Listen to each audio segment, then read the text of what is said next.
Hey folks, it's Marvin Cash, the host of the Articulate Fly, and we're back with another East Tennessee fishing report with Ellis Ward. How are you, Ellis? I am doing well, Marv. How are you? I'm getting there. I was looking at your weather, as I always do, and you've got looks like you've got a front coming through that's going to drop your temperatures, but the good news for you is you've got a little bit of rain for like the next 4 days. You ought to be going out of your mind on the dry fly front. Yeah, I'm pretty excited. It's been, I think last we talked, it was just the tale of maybe the last two times of just that, call it the shoulder season. I get a little cringy with that because you can always find something, but it truly was just a lot of wind, big sun, followed by 80-degree days, followed by 40-degree days. So kind of mellowing out into some consistency here with even with the temperature dropping, it's going down to low to mid 60s. I think tomorrow will be mid 70s, even with gray skies and rain coming through. So yeah, on the dry fly front, I'm guessing, it's pretty rare that these podcasts happen to fall on a day where I'm like, oh man, the next foreseeable future looks really good compared to, let's just say, the last week. But that is the case today, where just started getting some water moving on the South Holston, and that's been the first time in, beyond the hour pushes. They'll do these pulse releases on the South Holston from the dam, and yeah, beyond that, there's been 1 or 2 hours intermittently, but we're getting some all day flows, and after it sort of clears up, that's been going for a day or two now, and after that sort of clears up because there's a lot of bank. There's a lot of structure. There's a lot of stuff that has not seen consistent high flows for months. Since the fall. And so it's pushing some debris down, but it kind of triggered a couple things happen in the lake. And, a lot of the, obviously, predator lies does open up when you get water. You can actually float the river. So it does a couple different things. One, it obviously opens up the South Holston for fishing. And then for the Watauga and just for other areas in Northeast Tennessee, it acts as sort of a siphon because it has not been fished, and people have been, guides primarily have been fishing the same sections of water on the Watauga day in and day out for a while now. And so a lot of the good stuff that on the Watauga has not seen much water. We've been getting a little bit here and there, maybe a week on, but generally pretty low water there too. But it's opening up with bigger water, and now we have two rivers. So there's a lot of river on both of the rivers that is almost new, and it's coinciding with the amount of the daylight that we have, which I continue to think is more influential than ambient temperatures. But getting some of the bigger yellow bugs and kind of seeing the last of the caddis, but the big caddis, those size 16 to 20 still hang around. And then yeah, man, next couple days remains to be seen if the first push of sulfurs are going to happen on an overcast day. They typically like sunnier days. I was actually talking with a biologist about why that might be the case versus the blue wings, and I think that at the end of the day, it's some of the blue wings are pretty light and tan, and some of the sulfurs are sort of darker and tan. So if you can get a dry fly or just fish some double dries that maybe one's an emerger and they're kind of in the 18-ish range and they're sort of yellowy tan, you'll probably be doing all right. Well, there you go. And, we got a question for you while we're on the small bug topic from Tom. He wanted to get your thoughts on your favorite midge patterns for this time of year. Sure. Yeah, you mentioned midge, and I immediately thought of nymph, which I know folks don't necessarily.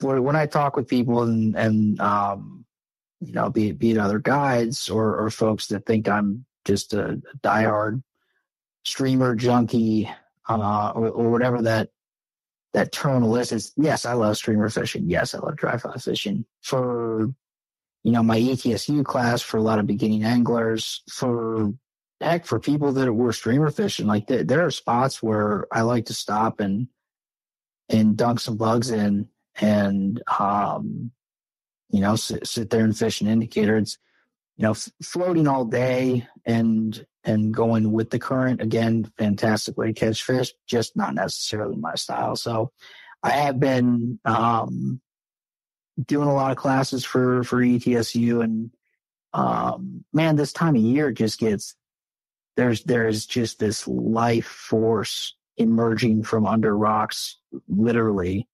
So there's something about it gets me nymphing a lot more and gets me tying smaller bugs. So I'll say for the submerged, for the weighted, for the classic nymph midge patterns,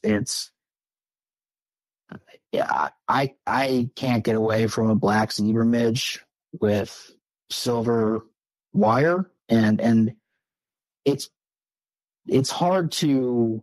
My buddy John was talking about A/B testing some different patterns that he has, and a guy like that, as thoughtful as he is, sure, you can do that, but I think it's hard to be able to compare and contrast the difference between, let's say, a black zebra midge on, an 18 curved nymph hook with a 2 millimeter tungsten bead and a little bit of,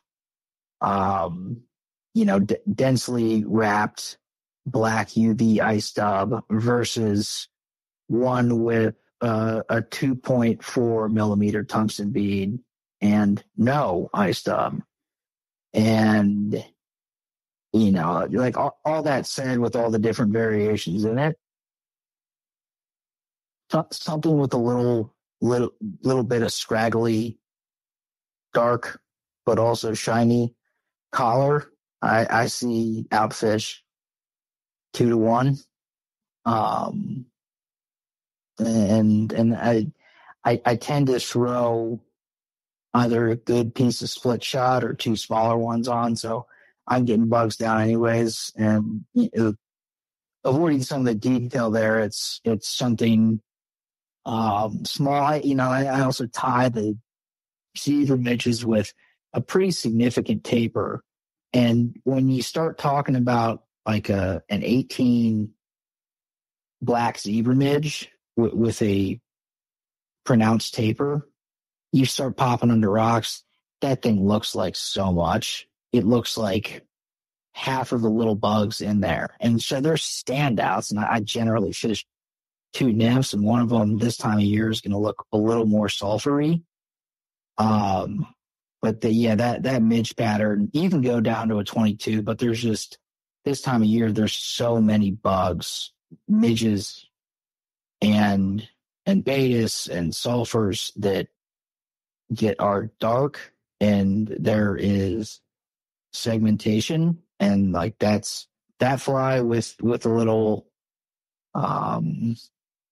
scraggly whatever, doesn't have to be UV ice dub, some sort of dubbing, and that's certainly one of my go-tos. And then for the top water, it's the best water. This can be a tricky one just because you're oftentimes fishing in times where you can't see flies in the water. And when you do see the flies, they don't make hooks that are even, twice the size of what you're looking at, let alone the actual size. So I've tied down to a 26 and I'll fish that fly, but it's a little bit of a pain because you're fishing at that point to actually get a decent presentation with it. You're fishing on 6.5 or 7X, really 7X. And the diameter of that hook is the wire gauge is so small that it is almost a zero hook set just because if the fish eats it, it's already in. And if you put any pressure onto 7X on a dry fly eat, especially if it's the first one of the day and you might have the yips, you're breaking that thing off immediately. So I tend to stop fishing dries around the 22. And at that point, you can go with the cluster. It is hard to get hackle that small. So, fishing a Griffith's gnat is a great pattern. I've also seen him eat the people have different names for it, but the Puff Daddy, the thread body with a little bit of taper, not terribly pronounced, and then 2 or 3 wraps, Palmered CDC, which CDCs show great because it has all those little barbules have these really, really fine touch points, and it's random. It doesn't look like the hackle on an Adams where it's these very finite touch points that are, for example, feet or legs from a bug. That CDC is just sort of splayed out and it's all sort of touching in, like thousands and thousands of different points. So if you're not going super small, doing something that is more, buggier, like a Griffith's gnat, or a messy CDC emerger, like a Puff Daddy are 2 good options. And then, if you're tying or if you can find in the shop or you happen to know a guy, getting down into the 2022s and doing something like a CDC Comparadon with a really sparse tail, and either hone in on your dry fly presentations because it's pretty easy to cast those things right through the film of the water, or just drop it behind one of those 18s, drop it behind a Griffith's gnat, drop it behind a Puff Daddy, drop it behind some other.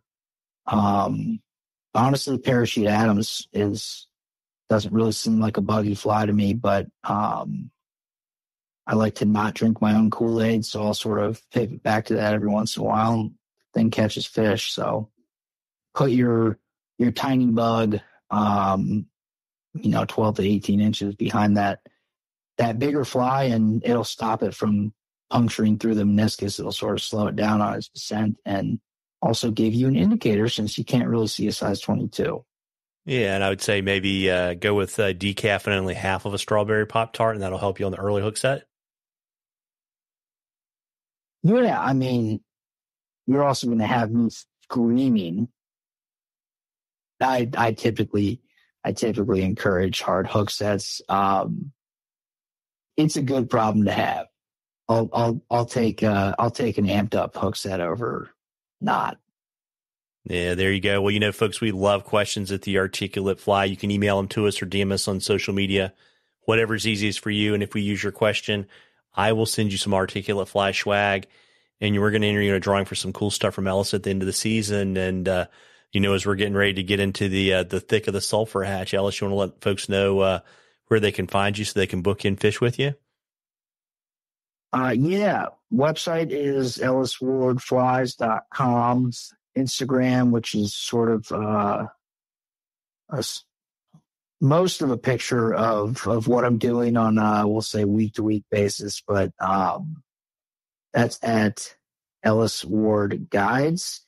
And then if you want to give me a call and actually see what's going on a day-to-day basis, as opposed to websites, sort of, I'll do kind of a seasonal update.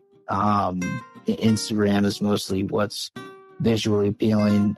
So if you want to talk about trips, see what's going on here, book trip, Best way to do that is my cell phone at 513-543-0019. Well, there you go. Well, listen, folks, you owe it to yourself to get out there and catch a few. Tight lines, everybody. Tight lines, Ellis. Appreciate it, Marv.